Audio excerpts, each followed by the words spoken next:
you have been enjoying this tour of Hollywood Heights and all of its secret stairs, hidden pathways, century-old homes, and fascinating residents, well, you are in luck because that is exactly what we're going to see again, picking up where we left off the last time we were on Camrose Drive.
First house with much of any story on this block of Camrose Drive kind of cracks me up. It's about as simple as you can get in terms of design and style. It's a 4-bedroom house that was built in 1922 and became home to an architect/artist. Paul C. Pape. This guy was born in 1866 and became a successful architect here in town, known mostly for his luxury apartment buildings, downtown, West Hollywood. Early in his career, he designed the gymnasiums for Hollywood High and LeConte Junior High. Both of those schools are actually in my Carol Burnett tour. I think she hated being in either of his creations, but I think a lot of us hated gym class. But after making an architectural impact on LA, Paul, he retired and later, much later, took up art classes, particularly sculpting at the Barnsdall Arts and Crafts Center here in Hollywood. He was 92 years old. I mean, it's very late in life to pick up a new hobby. Love it, though. I mean, all architects, I would think, have to be artists. One would hope. Well, Paul, he was really beloved by his fellow students who found him fascinating despite their major age gaps. Apparently, he volunteered to sit as a subject for the sculpting class and ended up staying a student himself. He spent his final years living in this house with his brother William. He died in 1952, and Paul remained in this house alone until he passed away almost a decade later in 1961 at the age of 95. When they interviewed him for being a 93-year-old student of the arts, he mentioned keeping in shape by walking up and down Camrose Drive here. I don't know. I really think the key to a long life is keeping your body active and keeping your mind curious.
next door to Mr. Pape's house is a very small 896 square foot house from 1923. Sits behind that perfectly manicured hedge right there, right next to a 3-bedroom, 2,100 square foot house built in 1926. Kind of see it peeking out above the fence. The house saw tragedy in 1940 when 58-year-old Mrs. Hortense Hanskins lost her life after her husband crashed their car through a guardrail on Colorado Boulevard. Turned out Mr. Hanskins had been drinking. He did remarry, and he lived here with their 2 kids and his new wife till he passed away here in 1956. We'll actually be able to see the house a lot better when we walk up Presa Drive.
That is Jaeger Place, where we met the kleptomaniac hairdresser, and those steps go up to where Doodles Weaver lived, Sigourney's uncle. They are the Broadview Terrace steps, and they actually continue on the other side of La Presa. We've seen a handful of stairs on this tour already, and we are not done yet. They are a great reminder that a lot of these homes were built in a city not yet popularized by automobiles. They weren't considered charming and enchanting like so many of us find them. They were considered practical and necessary. Again, this is the only way that you get back to the houses back here. Deliveries, furniture, food, it all comes through this way. And what makes these unlike any other stairs in Hollywood Heights is that these take you on a path that doesn't lead you out somewhere. The path just dead ends into 2 homes. Kind of like a little private enclave back here. However, it's totally public, and we have every right to walk back here.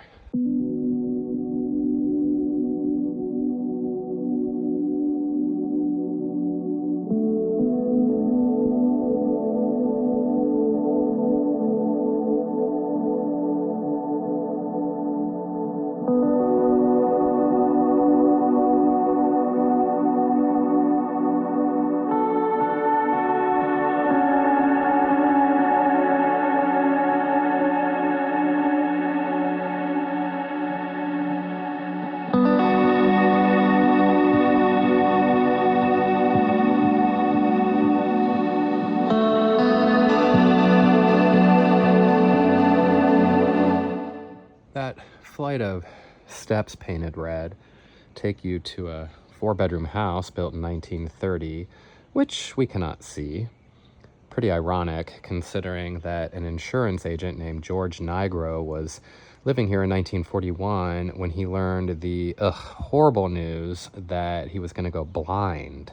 Well, he could not bear that thought and saw no point in living, so he left behind a note and drove up to Mulholland Drive, where he shot himself in the head while parked in his car. He left behind a wife, and he also had a son, George Jr., who I found out was a football player at Hollywood High. He only missed seeing his son get married by 3 years. Well, the mood lightened up a bit 11 years later when Cynthia Rockledge was living here. She participated in a newspaper caricature quiz, answering the classic question, is it okay for husbands and wives to open each other's mail? And in 1960, 23-year-old daughter of comedy legend Lou Costello, Abbott and Costello, Patricia was her name, she moved here with her 3 children into this house after divorcing her husband James Mobley. The move and divorce, it took place 1 year after her famous father passed away, and Patricia is actually still alive. She's 89 years old.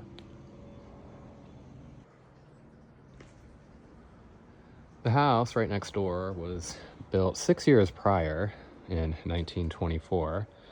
Mr. and Mrs. Clyde Fawcett were the first to live here. No relation to Farrah. Believe me, I looked it up. And in 1925, they announced through the newspaper that they were back from a quick trip to Lake Arrowhead. A few years later, in 1932, Miss Maxine Rao, she had her 20-year-old face cut up when her date accidentally drove them into a wall. Oof. The 1940s, they saw Mr. and Mrs. Dick Gennardi living here. They had an accordion-playing daughter who attended Hollywood High, as well as a son, Frank, who made the news in 1944. The young soldier took a break from serving in the war to come surprise his parents with a visit. It happened to be over Father's Day, so it made for a sweet news story. A lot of people made the news back then for such small, sometimes silly stories. Not necessarily newsworthy or really all that exciting, but it just serves as a reminder that unless you're watching this video from a newly constructed home, your home hasn't always been your home. Especially if it's hovering around 100 years old, like so many of the homes in this neighborhood. It can actually be a little overwhelming to think about sometimes that not only have the walls of your house seen other people living there, but they'll most likely continue seeing other residents long after you're gone.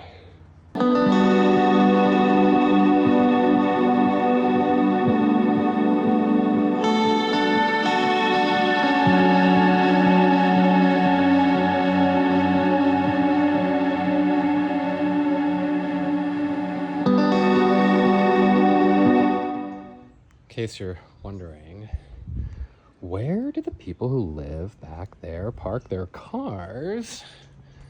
They park them right here on La Presa.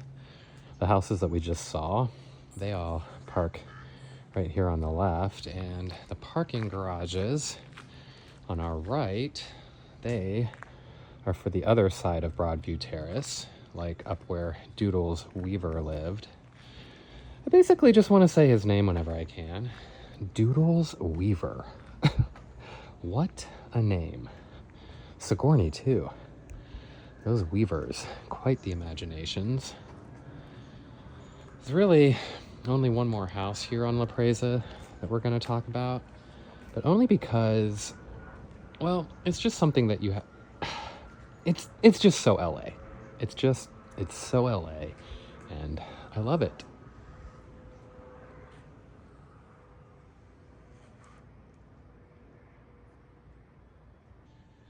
This rust-colored house was built in 1929, and the white one next to it, 1933, it's the one I want to talk about because, well, it sold just a couple years ago, and in the real estate listing, and I've seen this happen a handful of times, you can see on the seller's bookshelf a bunch of awards.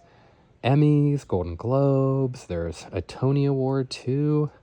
You can't see any names in the photo, but I sent it to my friend along with the address because she is a master at internet detective work, and she found out that the house belonged to a producer named Dante DiLoretto. His awards, they were for producing alongside Ryan Murphy. Glee, American Horror Story. The Tony, it was for Dear Evan Hansen. Anyway, if you like browsing real estate pages, pay extra attention to the bookshelves next time. Also, I kind of feel like if you don't remove your awards for real estate photographs, you kind of want people to know. Those two houses, along with the 3 across the street, make up the last portion of Hollywood Heights on Presa Drive. And all of their stories and secrets remain uncovered. Haven't found anything exciting about any of them, except for the fact that they're very old and very charming. The street actually continues for a while, weaving up into the hills, but once we round the corner up there, we begin a whole new neighborhood called the Outpost Estates, as shown on that blue sign, letting you know that you have left the Heights.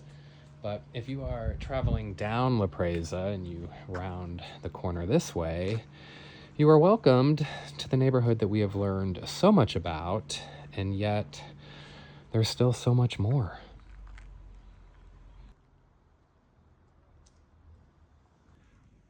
That is a wrap on La Presa Drive, and now it is my absolute honor, I'm being serious, to walk you through a very special intersection, a square, one that I've noticed cars, they don't always stop, not a complete stop. Most of them just roll right through, and I'm kind of just now realizing how appropriate and spot on that is for Theo Wilson, someone who I cannot wait to talk about.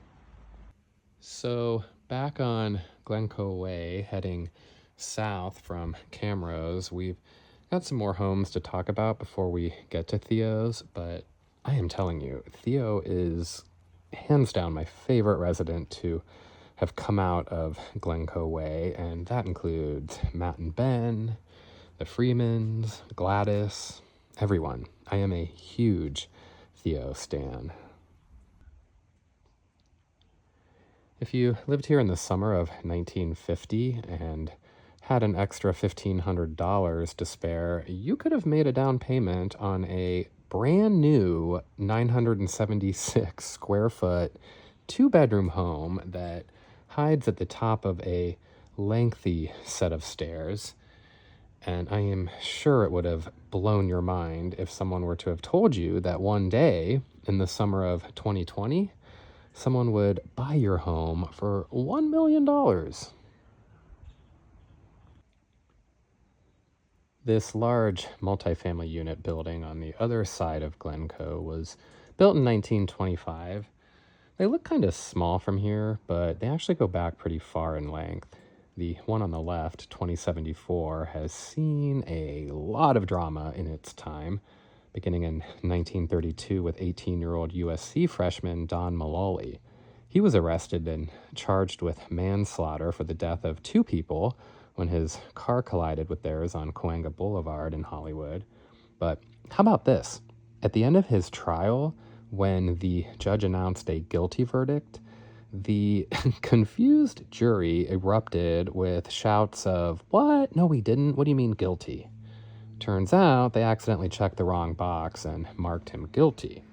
The matter was corrected and Don Jr. walked. His father, Don Sr., a playwright and screenwriter, was just hitting his stride writing for Warner Brothers, but his son's drama did not hurt his career. In fact, the following year, his most well-known work was released, Mystery of the Wax Museum, starring Fay Wray. Came out in February of 1933, and poor Don Sr., he had to hear all about it from his sanitarium, where he had been battling tuberculosis for a month. He died in April of that year and never really got to know just how much of a cult favorite his movie would become. He also never got to see Fay Wray become a household name when a second movie of hers opened 6 days after he died, King Kong.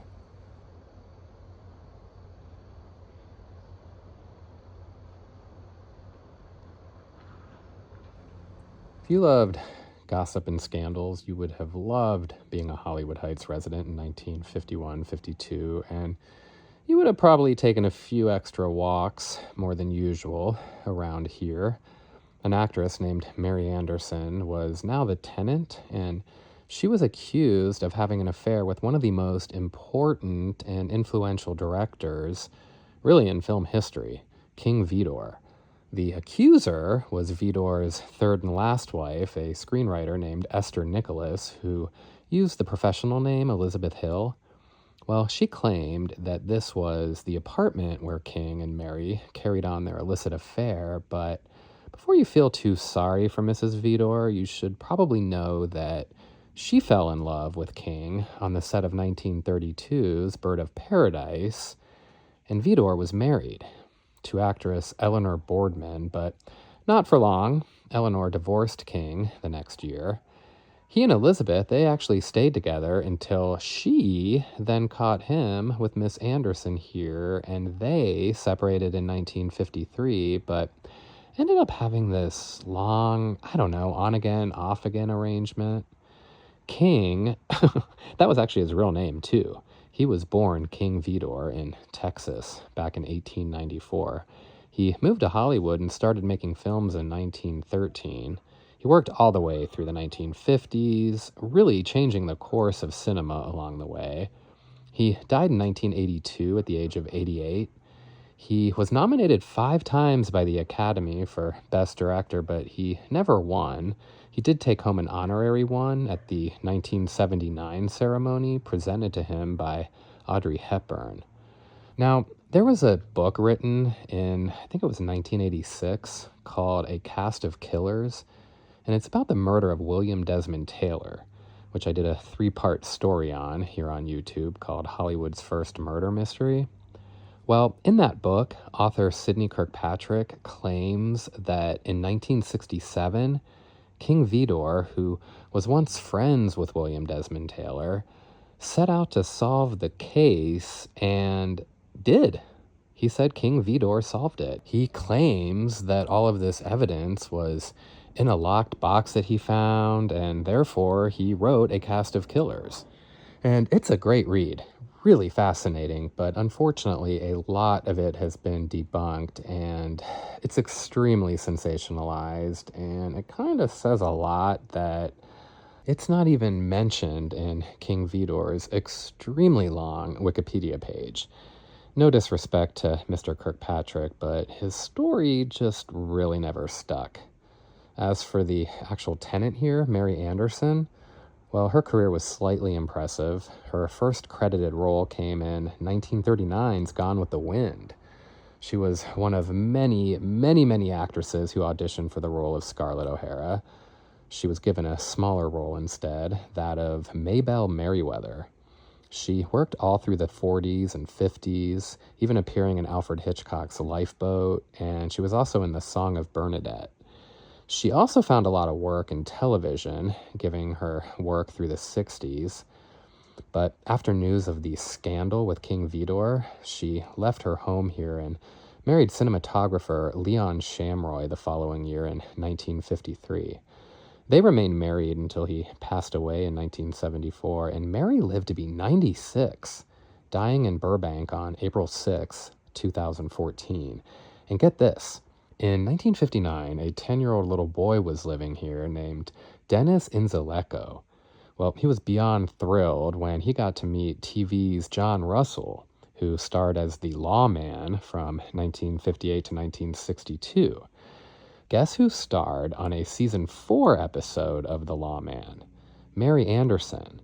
And I bet little Dennis had no idea that an actress from the show he loved and was probably watching from this house once lived in his very own home.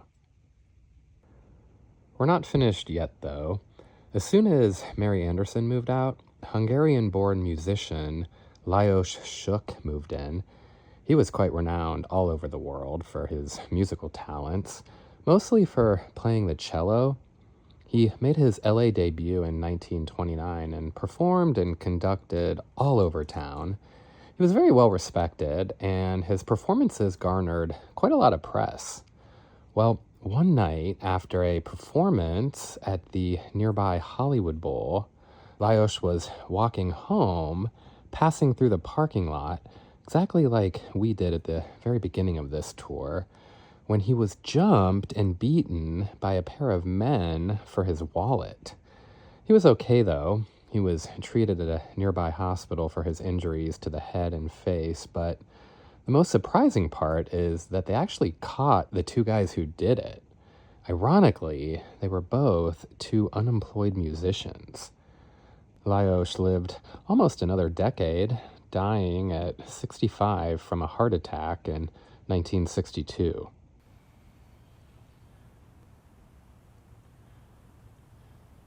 Another multifamily unit built in 1925.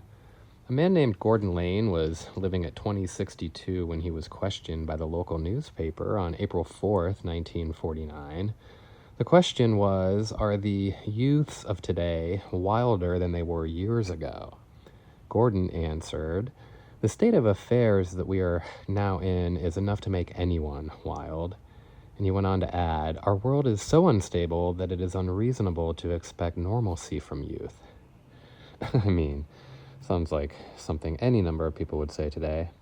I always say, you can pick up a newspaper or magazine from any day of any month or any year, and you will find so many stories that echo the goings-on in the world today.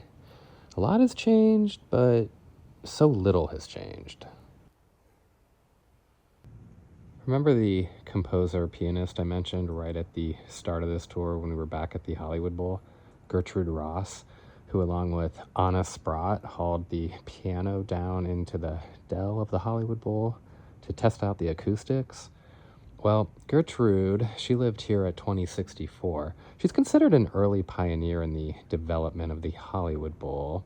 She also wrote and published so much music, and boy, oh boy, oh boy, would she have just loved Facebook. She took to the newspapers quite often. While living here in 1930, she let everyone know that her daughter Corinne and a girlfriend of hers entertained 50 guests at home. Oh, but not here. No, she wanted everyone in LA to know that this happened in New York City. Oh yeah, and she also let it be known that the living room was decorated with chrysanthemums and autumn leaves, and that the dining room was decorated with talisman roses. And of course, she listed all of the guests. She would have just tagged and tagged and tagged away on Facebook. But wait, the following year in 1931, she wanted everyone to know that she left her home here and that she was moving across Highland Avenue to Whitley Heights, and let everyone know that she had an attractive and talented daughter, Corinne again, who would be passing the summer with her. Oh, and she gave the new address. It sounds to me like Mrs. Ross maybe wanted some suitors to come marry her daughter, which finally happened in 1938.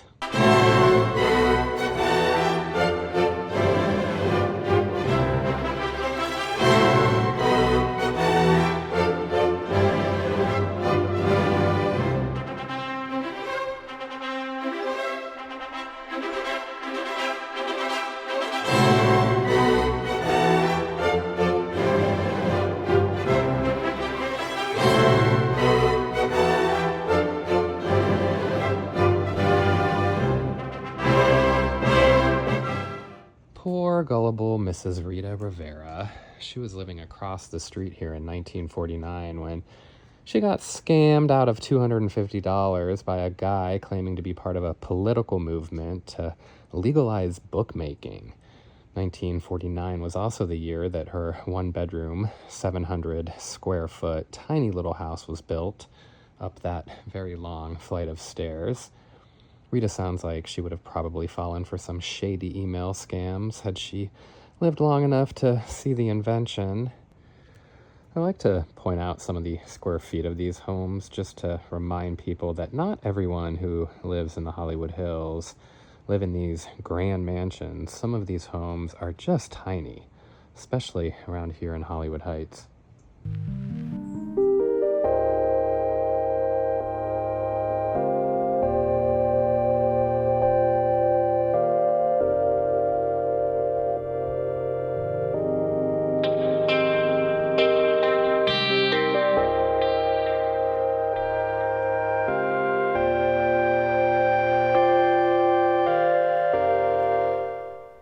Here's a duplex built in 1929.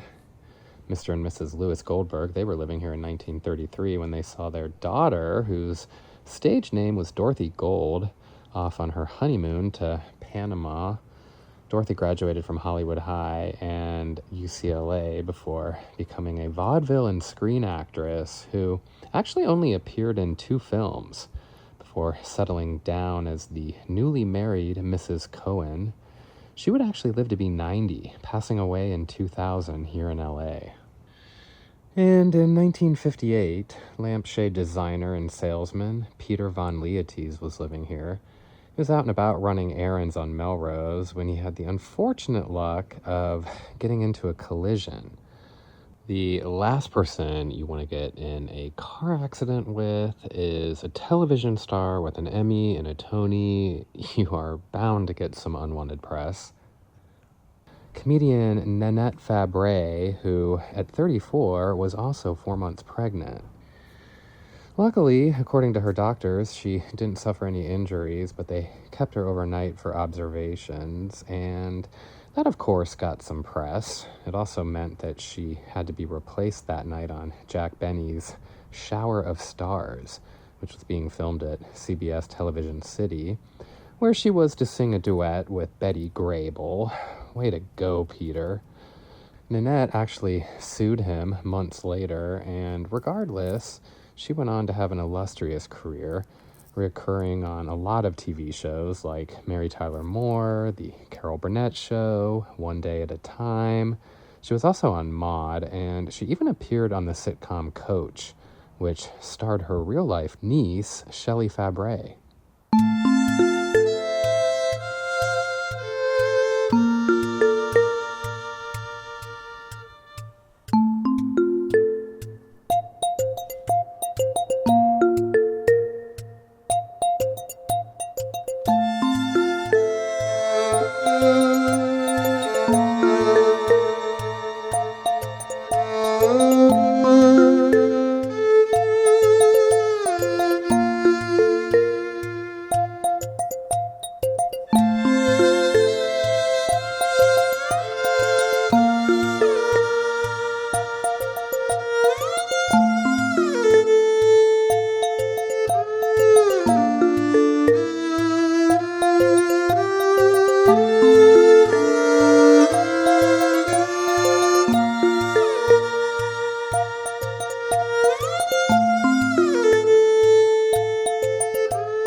Behind this beautiful landscaping is a duplex built in 1925, and on August 31st, 1938, the Westrems were living here when 3 of them set out to sail around the world on a homemade 30-foot boat.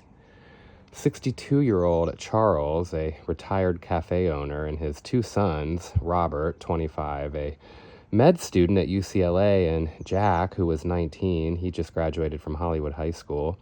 They were the brains behind this. A shipbuilder, he laid the frame, and the 3 men did the rest, right down to the sails. They planned on relying on sails and only sails, using a motor only to get in and out of harbors.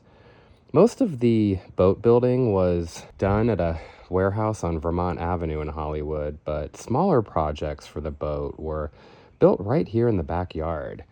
They named her the Drifter, and when she was completed, they tested her, making several round trips to Catalina Island. Once they deemed her seaworthy, they packed 120 gallons of water, 2,500 pounds of food, clothing, and medical supplies. Zero electricity, though, only kerosene for lights and cooking. But this was no longer just a trip to Catalina anymore. The three men were planning to be gone for at least 2 years. Their first stop was the Marquesas Islands, over 3,000 miles away in the South Pacific. Mom and sister, Maxine, stayed put at home here on Glencoe. And the first stop, it was expected to take 6 weeks. I mean, do you know what that means? That means Mrs. Westrem had to wait that long to even hear from them. She told the press she was just going to pretend that her husband and 2 sons were just on a quick trip to Catalina. I mean, she had to have been worried considering it was just the 3 men, no crew. Well, Mr. Westrem, he only lasted 10 months. He tried his best, but he said it got to be too much, relaying that at one point the boat was surrounded by whales playing a game of tag, which caused them to nearly sink. He also said a swordfish, as long as the boat, threatened them at one point.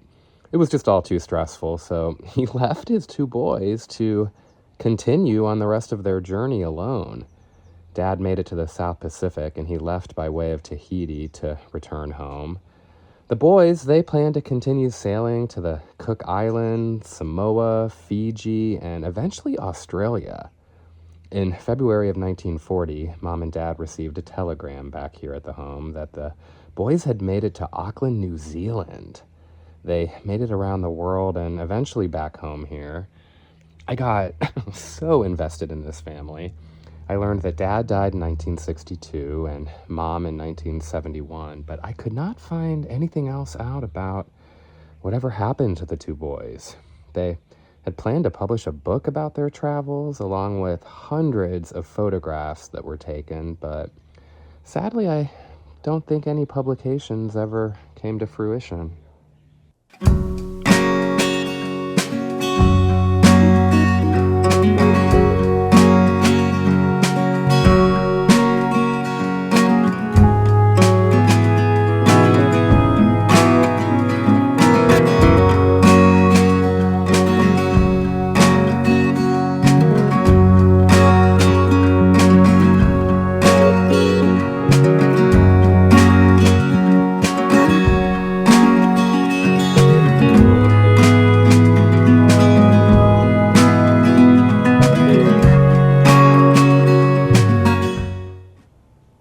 Chances are pretty high that the Westrems knew their next-door neighbor here at 2047, Aimee Spurr.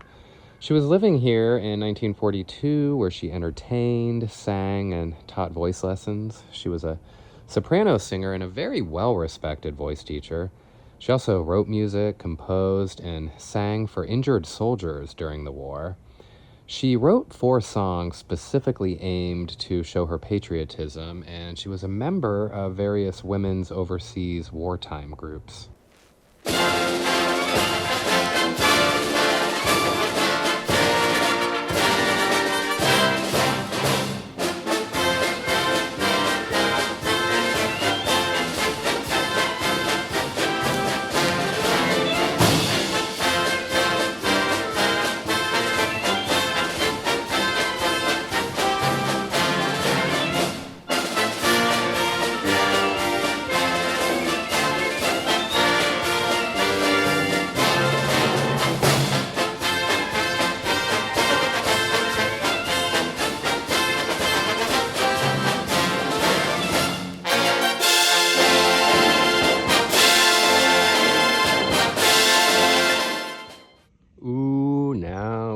Time for 2039, the house right in front of Aimee Spurr's, the former home of Theo Wilson.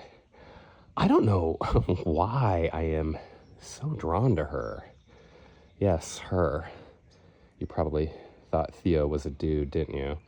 I think pretty much everyone who drives through that intersection square thinks the same thing. But no, she was born Theodora Nadelstein on May 22nd, 1917 in Brooklyn, and she never lost her accent, even though she left New York for college. graduating from the University of Kentucky in 1937. Her first real job was working for the Evansville Press in Evansville, Indiana, where yours truly went to 3 years of high school.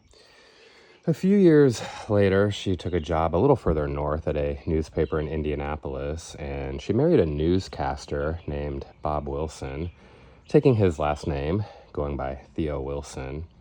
She moved around the Midwest with her husband for a while before they returned to her hometown of New York in 1952, where she was hired at the newspaper that would make her famous, the Daily News.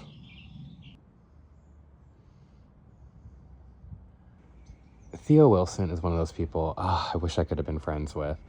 I missed the chance. She died 2 years after I moved to LA. I mean, I was a teenager anyway. I'm sure she'd have no interest in that, but I could have listened to her talk forever. Because 2 years into working for the Daily News, she started to make a name for herself when she was sent to cover the trial that was just taking the country by storm, that of Sam Shepard, the Cleveland, Ohio doctor accused of murdering his wife. I mean, of course, Harrison Ford later starred in The Fugitive, the movie version of that story. But Theo's coverage, it introduced the world to her and her talents. First of all, this was at a time when it was very rare for cameras or recorders to even be in the courtroom. So she became quickly known for how fast she could write and how she could transcribe what was happening so quickly. She also learned to read the body language and speech of the lawyers and the judge, and she could basically anticipate what was going to happen. Theo was only 5 foot tall, barely 100 pounds. There actually should have been a TV movie or a movie about her in the 80s, and Rhea Perlman, Carla from Cheers, absolutely should have played her. But despite her tiny size, you could always find her in the courtrooms right away. You just had to look for the crowd and check the center. That's because all of the other journalists would crowd around to learn at her side, checking their notes against hers. And readers could not get enough of her daily reports, and the Daily News was well aware. They began sending her to all of the big trials where her devoted love of journalism and her love of the newspaper business in general would earn her the future title Dean of Trial Reporters. She covered the trials of Jack Ruby, the Boston Strangler, Sirhan, who killed RFK, David Berkowitz, who was also known as the Son of Sam, and Patty Hearst, just to name a few. She only did the big ones, the big names, the big trials, nothing small, which of course meant that she covered the Charles Manson murders. She even earned some headlines of her own when she very infamously actually told Charles Manson off. Charlie Manson was a big myth. I mean, Charlie Manson was this little runt. He was my size, you know? And he had this big myth about him. And of course, the murders he did were so heinous and so horrible and so frightening. But you know, he was a teeny little guy. I mean, at one point, I covered Charlie Manson for 10 months, and that's a long time to be sitting in a courtroom. But there was a recess. The judge was off the bench. The jury was out of the room. I was sitting in the front row with 3 other women reporters. Just happened to be 4 women reporters sitting there talking. We'd been there. When Charlie was sitting at the defense table, all of a sudden he turned around and he said something about, "Your karma is coming down on you." And without anything, I said, "Oh, shut up, Charlie." And I thought, oh my God, I want to turn. Shouldn't yell at a defendant. But like that, we were all crazy. There's Matt and Ben's old house down there. Thought I'd walk back up this way, though, just so we could stare at a different angle of Theo's place, because I'm just not finished. Since she covered so many trials that took place in Los Angeles, the Daily News, they set her up with a West Coast apartment which opened out here in 1973. So she made the move from New York right smack here to this duplex house built in 1926, and she never left it. She had divorced Bob in 1960. They had one son, Delph, who was born in 1946, but he was all grown up, so Theo moved out here alone. And being from New York meant she never drove. She didn't even bother to learn how. She had no intentions to learn while living in Hollywood Heights either, so one time in 1976, a school bus driver and 26 children were kidnapped in Chowchilla, California, 200 miles north of Los Angeles. Theo walked down to Highland Avenue, caught a taxi cab, and took it the whole trip, just so she could be first on the scene. The kids, they were safely returned and nobody was hurt, but that story only made her popularity grow. And she was so dedicated to her work and to honest, ethical journalism that she always boasted she never paid for a story, never paid a witness, always kept to her high standards. You know, there was an era where people worked in the newspaper business because it meant something. They loved it. For most, there was no job security, and they didn't make a whole lot of money. In 1982, the Daily News, they bought her out, and she worked a little bit as a freelance journalist after that. But she had also fallen in love with her house and most of all this neighborhood. She even helped found the Hollywood Heights Association, which still runs today. And she created her own newsletter after she retired called The View. And it was sent out to over 600 people who lived in this neighborhood. She wrote about garage sales and holiday parties, charitable programs, and kept the neighborhood on the lookout for intrusive developers who wanted to build unsightly homes here. The View stood out unlike any other newsletter in neighborhoods around LA, mostly because of Theo's elegant writing style and the professional experience behind it. She covered politics of local politicians and ran photographs and artwork of the residents. She mailed them out once a month and sold a couple of ads just to cover the cost of paper and mailing, but sometimes she even hand-delivered them. Came back. I like talking over here better. In 1995, Theo publicly blasted the O.J. Simpson trial. She said that a line had been crossed with journalists who were paying for stories. Like I said, she never paid a cent, and she believed the truth should not come with a price. She also had integrity, and when you asked her what her favorite trial she worked on was, she would say whichever one she was working on in the moment.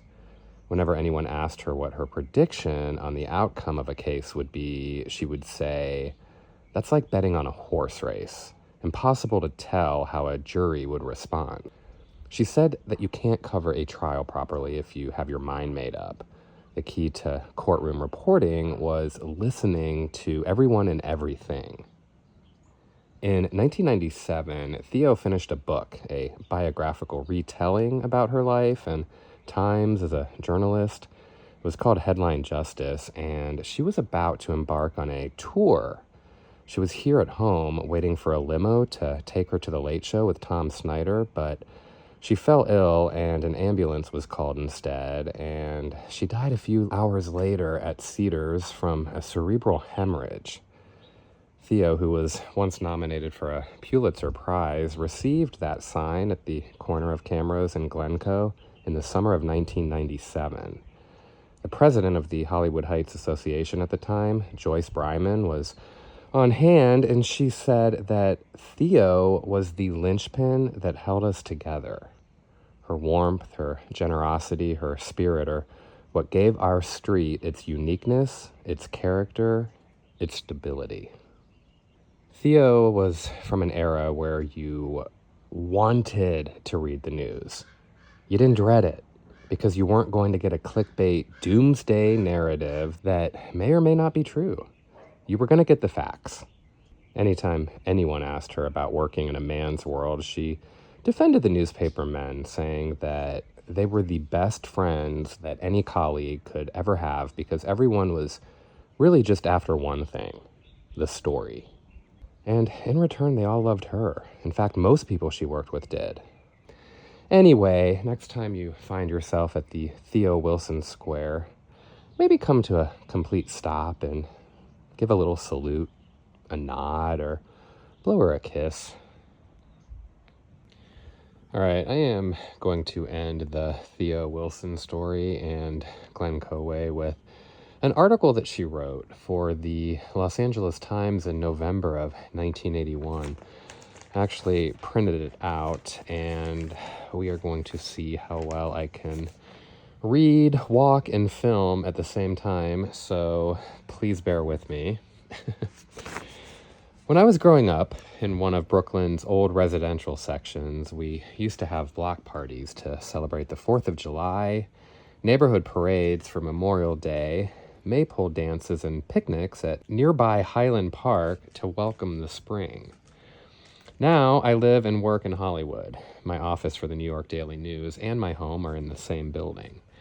And isn't it some kind of wonder that here in Hollywood, with its reputation for hookers and honky-tonk crazies and crime, pushers and pimps, for the first time in many years, I've been able to recapture some of those lovely old-fashioned days in Brooklyn. For one thing, I live in a real neighborhood, which is not even supposed to exist in Los Angeles. It is within walking distance of Hollywood Boulevard, so I am not talking about some isolated, remote, multi-million-dollar hilltop enclave. Every year, the people on my long and winding block throw a garage sale, with each of us setting up our own tables and merchandise so that buyers can stroll from one end of the street to the other, looking over what we have to offer. Great way to clean out our houses, and sometimes we even make money. All right, I have to hold my phone with one hand and read with the other, so good luck watching whatever I'm about to film. Theo went on to say, every year the people on my block, some of them tenants, some of them homeowners, host an annual outdoor party with decorations, lights, music, guests, dancing, and a huge buffet. The street decorations become more elaborate each year, and the outdoor buffet, to which every neighbor brings something, becomes more bountiful. On the morning following the party, everybody chips in to clean up after the scores of guests who have danced and dined and wined all night. We make our street spotless with our hoses and brooms. The best thing about all of this is that we remain big city neighbors, as I recall we did in Brooklyn. That is, although we get together to organize the garage sale and put on the block party, we leave each other space and privacy. We don't go in and out of each other's houses, and we don't socialize the rest of the year, except with our own special friends on the street. Along with everybody else in Los Angeles, we've been reading for a long time about Hollywood crime and about the problems plaguing an area that seem as impossible to clean up as Times Square. The stories are honest. The statistics are honest. We have had rape, armed robbery, and burglary in our neighborhood. What neighborhood hasn't? But we don't think the crime stories give you the whole true picture. And I think the rest of Los Angeles should know that there is a Hollywood worth saving. You didn't think these steps were public, did you? You thought I was going to give those people a piece of my mind. Theo went on, I think it is important for the rest of Los Angeles to realize that it is financially stupid to abandon an asset like Hollywood. It's wrong to keep disappointing the hundreds and hundreds of tourists who come so faithfully each year in search of the old-time Hollywood glamour. It is immoral for the city not to use its efforts to crack down on the muggers and thugs who threaten those very neighborhoods, and cities should strive mightily to preserve because they keep a city economically healthy. When all you read about is the crime and tawdriness of Hollywood, how can you expect anybody to give a damn about it? Theo went on. As a walker, I see more than my share of the junkies and space cadets who are among the street people on Hollywood and Sunset Boulevards. The other day, for example, when I came out of my neighborhood bank on Hollywood Boulevard, I stood on the corner waiting for the light to change. Next to me was a young man neatly dressed, apparently also waiting for the walk signal. The light changed. I stepped off the curb to cross the street. The young man shinnied up the light pole, and as I gawked back at him, he wrapped one arm around the top and hung expressionless. a spaced-out Tarzan. Some tourists who were crossing with me, distinguished by their cameras and souvenir t-shirts, didn't even notice. They were bemused by one of the boulevard regulars, a squat lady who sports a bright poison green nylon Medusa wig, and by the vision of a male prostitute strutting in front of them, naked to the waist and painted on jeans, high-heeled boots, gold chains, and blonde braids. Oh well, at least our streets have people on them as compared to those unused, empty sidewalks in Beverly Hills. Ooh, shady, Theo Wilson, I love it. Where the only living things you can see are joggers, and where you may be halted and questioned by the cops if you just walk. When you live in Hollywood, you have more bookstores than anywhere else in this town. You can walk to your bank and to your hardware store and to your grocery and to bus intersections where you can find transportation to every place, including the Valley or downtown or Century City or the airport or Santa Monica. When you live in Hollywood, the Magic Castle is one of your neighborhood attractions, and right behind it is Yamashiro, where you take out-of-town guests for the view and listen to them compare the little section there to Sausalito.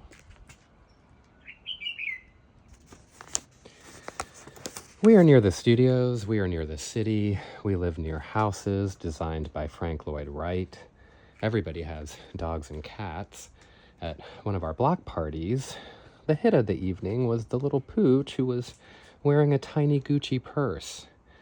There are orange, lemon, grapefruit, and avocado trees in our gardens. We can walk past the house where Pola Negri lived, where Sophie Tucker lived. It is marvelous watching the crowds going to the Hollywood Bowl, which is in walking distance from my neighborhood. The traffic becomes terrible, but what joy to watch all of those people, young, old, well-dressed, tacky, carrying picnic baskets, pillows, on their way for an evening of sheer pleasure. We play a game. We try to guess from the appearance of the people walking to the bowl what kind of music is on the program. We'll see lots of kids in jeans and guess it's a jazz night. Then we check and find out it's a symphony night. It heartens us. Los Angelinos can't park in downtown LA, and so many of them don't know about the wrought iron wonders of the Bradbury Building, the great shopping at downtown's end-of-month sale. The same holds true in Hollywood. People who never come here think it's tawdry, dangerous, ugly. Well, some of it is, but it doesn't have to stay that way. Meanwhile, give us a break. We love Hollywood. You could too.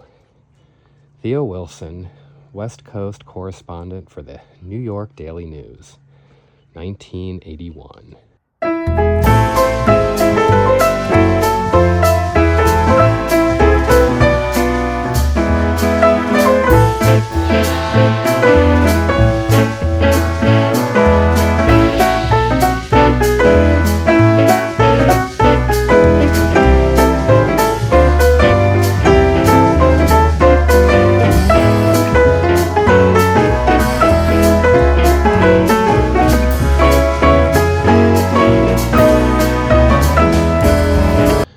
Let's just see if we can catch anyone rolling through the Theo Wilson Square stop sign. Oh, there we go. Well, there you have it. Didn't even have to wait. Alrighty. Oh, from that way too. Oh, at least the truck stopped, sort of. Oh, and that one just wasn't even an option. Just a suggestion to them. There's another. See, that's okay. They stopped. Oh, not behind them, though. Oh, and now it's just the Theo Wilson Speedway. I think that's enough.